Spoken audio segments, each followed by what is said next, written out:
অসমলৈ গৌৰৱ কঢ়িয়াই আনিলে ধুবুৰী জিলাৰ গৌৰীপুৰৰ জীয়ৰী হিমাশ্ৰী শৰ্মাই।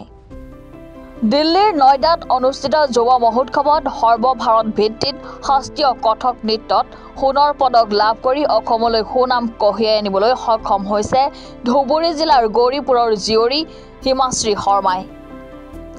নৃত্যশিল্পীগৰাকীয়ে ইয়াৰ আগতেও ৰাজ্যিক আৰু সৰ্বভাৰতীয় ভিত্তিত বহু পুৰস্কাৰ লাভ কৰিবলৈ সক্ষম হৈছিল।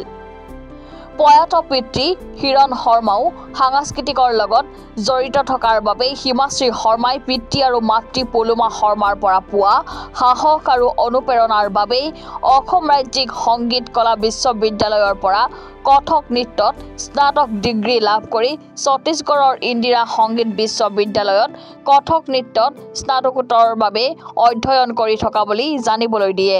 আচলতে মই ছত্তীশগড়স্থিত ইন্দিৰা কলা সংগীত বিশ্ববিদ্যালয়ত স্নাতকোত্তৰত অধ্যয়নৰত হৈ আছিলোঁ আৰু সেই সুযোগতে মই ৩৮তম ৰাষ্ট্ৰীয় যুৱ মহোৎসৱত কথক নৃত্যত প্ৰতিনিধিত্ব কৰিবলৈ সুবিধা পাইছিলোঁ আৰু সেই সুযোগতে মই কথক নৃত্য প্ৰতিযোগিতাত ভাৰতৰ ভিতৰতে প্ৰথম স্থান লাভ কৰিবলৈ সক্ষম হৈছোঁ।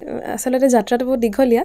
সৰুৰ পৰাই আচলতে ঘৰত এটা পৰিৱেশ আছিলে, কালচাৰেলি বহুত জড়িত আছিলে দেউতা, আৰু দেউতা গুচি যোৱাৰ পিছত এইখন পৃথিৱীৰ পৰা তাৰপিছত মাৰ অত্যন্ত সাহসত মই এই জগতখনত আগবাঢ়ি গৈ আছিলোঁ আৰু ২০১৮ চনত মই স্নাতক ডিগ্ৰীৰ বাবে অসম ৰাজ্যিক সংগীত মহাবিদ্যালয়ত ভৰ্তি হৈছিলোঁ আৰু য'ত মই মোৰ গুৰু চন্দ্ৰানী কলিতা ওজা বাইদেউৰ তত্ত্বাৱধানত আৰু মৰমী মেধি বাইদেউ মেঘৰঞ্জনী মেধি বাইদেউৰ তত্ত্বাৱধানত কথক নৃত্যৰ শিক্ষা আৰম্ভ কৰিছিলোঁ আৰু এনেকেই সেই শিক্ষা চলি আছিল আৰু এই বৰ্তমানো শিক্ষা চলি আছে কথক নৃত্যৰ। স্নাতক ডিগ্ৰী অসমৰ পৰা লৈছোঁ, অসম ৰাজ্যিক সংগীত মহাবিদ্যালয়ৰ পৰা, আৰু তাৰপিছত মই স্নাতকোত্তৰৰ বাবে ইন্দিৰা কলা সংগীত বিশ্ববিদ্যালয়ত অধ্যয়নৰত হৈ আছিলোঁ ছত্তীশগড়ৰ পৰা।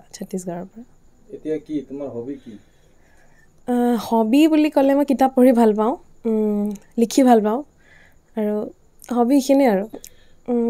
কৃতিত্ব দিবলৈ গ'লে প্ৰথমটো মোৰ মা, তাৰপিছত মোৰ গুৰুসকলৰ আশীৰ্বাদ অবিহনে একোৱেই সম্ভৱ নহয়, আৰু মাৰ আশীৰ্বাদ, মোৰ গোটেই পৰিয়ালটোৰ আশীৰ্বাদ, মোৰ আচলতে মামাৰ ঘৰৰ ফেমিলি চবেই মোক বহুত সৰুৰ পৰাই বহুত সহযোগিতা কৰিছে এইটো ফিল্ডত, যিহেতু দেউতাক সৰুতে হেৰুৱাইছিলোঁ, তো এইখিনি মোৰ ফেমিলিক মই এইখিনি দিব খুজিম।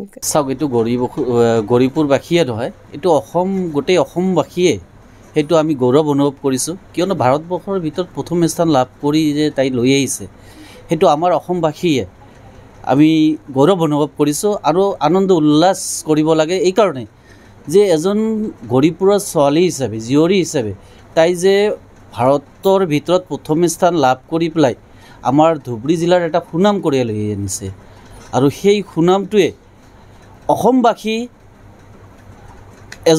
তাই এজন নেতৃত্ব দি পেলাই প্ৰথম মই ভাবোঁ যে প্ৰথম স্থান যে লাভ কৰিছে অসমৰ ধুবুৰী জীয়ৰী হৈ পেলাই, সেইটো এটা ডাঙৰ কথা কিন্তু, আৰু আগন্তুক দিনত আমি কামনা কৰিছোঁ তাই আৰু আগুৱাই যাওক, তাইৰ জীৱনৰ উন্নতি আমি সকলোৱে কামনা কৰোঁ, ভৱিষ্যত উজ্জ্বল আমি কামনা কৰোঁ।